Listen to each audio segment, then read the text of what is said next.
Hello friends, இன்றைக்கி தான் பார்க்க போகிறோம்னா வெஜிடபிள் பிரியாணி செய்ய போகிறோம். ஸோ அதுக்காக நம்ம என்னத்தை சேர்த்துக்கலாம். இது கூட கொஞ்சமாக நெய் சேர்த்துக்கலாம். இது கூட நம்ம பிரியாணி இலை, பட்டை சேர்த்துக்கிறோம். ஸ்டார் பூண்டு சேர்த்துக்கலாம். ஏலக்காய் ரெண்டு கிராம்பு சேர்த்துக்கிட்டோம். அது கூட ஒரு 4 முந்திரி பூ சேர்த்துக்கலாங்க. டேஸ்ட் நல்லாயிருக்கும். நம்ம அது கூட வெட்டி வச்சு வெங்காயத்தை சேர்த்துக்கலாம். இல்லை 2 வெங்காயம் சேர்த்துருக்கேன். நம்ம சேர்த்து நல்லா ஒரு ப்ரௌன் வர மாதிரி நல்லா கிளறி விட்டுக்கலாம். அந்த மாதிரி இது கூட நான் கொஞ்சம் உப்பு சேர்த்துக்கலாம். உப்பு சேர்க்கும் போது வெங்காயம் சீக்கிரம் வந்துடும். இந்த மாதிரி வெங்காயம் நல்லா ப்ரௌன் கலர் ஆகிடுச்சு. நம்ம அது கூட இஞ்சி பூண்டு விழுது சேர்த்துக்கலாம்.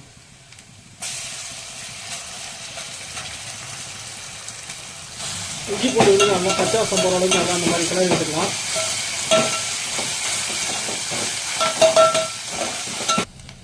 நம்ம அது கூட வெட்டி வச்சுக்கிட்டா தக்காளி எடுத்துக்கலாம். ஒரு 2 தக்காளி எடுத்து வச்சுக்கலாம். அது கூட புதினா மல்லி எல்லாம் போட்டுக்கலாம். போட்டு நல்லா கிளறி விட்டு எடுத்துக்கலாம்.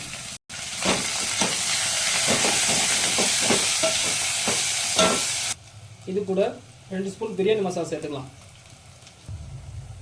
காரத்துக்கு ஏற்ற மாதிரி கொஞ்சமாக மிளகாப்பொடி போட்டுக்கலாம். இது கூட ஒரு 1/2 கப் அளவுக்கு தயிர் சேர்த்துக்கலாம். நம்ம 1/4 கிலோ பிரியாணி செய்கிறோம்.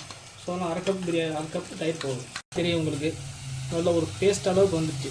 தக்காளி வெங்காயம். இது கூட நம்ம வெட்டி வச்சு காய்கறிகள் சேர்த்துக்கலாம். கேரட், பீன்ஸ், அப்புறம் பட்டாணி போட்டு நல்லா அந்த மாதிரி மிக்ஸ் பண்ணி எடுத்துக்கலாங்க. தேவைப்பட 2 பச்சை மிளகாவோடு சேர்த்துக்கலாம். கிளறி விட்டுக்கலாம். கிளறி விட்டுக்கிட்டு ஒரு டம்ளர் அளவுக்கு தண்ணி போட்டு ஊற்றி கொஞ்சம் வேக வச்சுக்கிட்டிங்கன்னா காய்கறி ஓரளவுக்கு வெந்துடும். பிரியாணியும் நல்லா ஈக்குவலாக அந்த அளவுக்கு பதத்துக்கு வந்துடும். இந்த கப்பில் நம்ம அரிசி எடுத்துக்கிட்டோம். 2.5 கப்பு அரிசி எடுத்துக்கிட்டோம். அதுக்கு நம்ம 5 கப் தண்ணி ஊற்றணும்.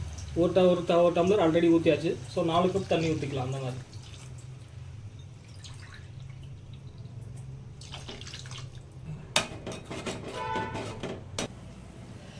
நல்லா கொதிச்சிச்சு. பார்த்திங்கன்னா நம்ம அது கூட அரிசி ஊற வச்சு எடுத்துருக்கோம். 1/2 மணி நேரத்துக்கு ஊற வச்சு எடுத்துருக்கோம். அந்த அரிசியை சேர்த்துக்கலாம்.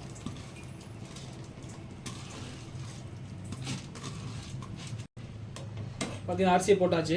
அரிசியை போட்டு நல்லா தம் போடுற அளவுக்கு நல்லா வேக வச்சு எடுத்துக்கலாங்க. இந்த மாதிரி லைட்டாக தண்ணி இருக்கும்போதே நம்ம தம் போட்டுடலாம். அப்போ தான் நம்ம சாப்பாடு வந்து உடையாமல் உதிரியாக வரும். எப்படி தம் போடலான்னு பார்ப்போம். தம் போடுறதுக்கு இந்த மாதிரி தோசை கல் எடுத்துக்கலாம். அதுக்கு மேலே பிரியாணி வச்சுக்கலாம். அதுக்கு மேலே லைட்டாக சூடு பண்ண தண்ணியை மேலே வச்சுக்கலாம். அந்த மாதிரி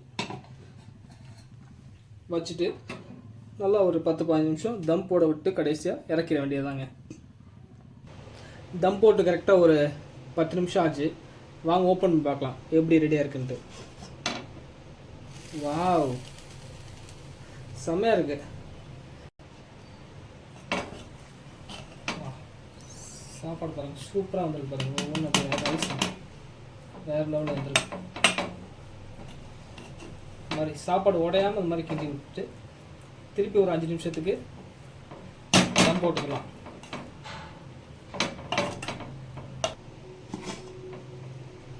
பிரியாணி பார்த்தீங்கன்னா நல்லா ரெடி ஆயிடுச்சு. நம்ம அதுக்கு 1 ஸ்பூன் நெய் விட்டு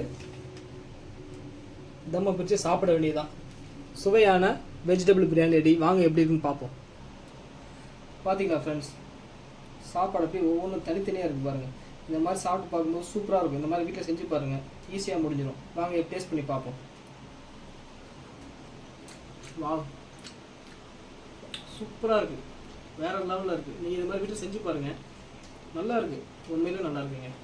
நம்ம அது கூட கொஞ்சம் ரைத்தா எடுத்துருக்கோம், வடகம் கொஞ்சம் எடுத்துருக்கோம். அது கூட சாப்பிட்டு பார்க்கலாம்.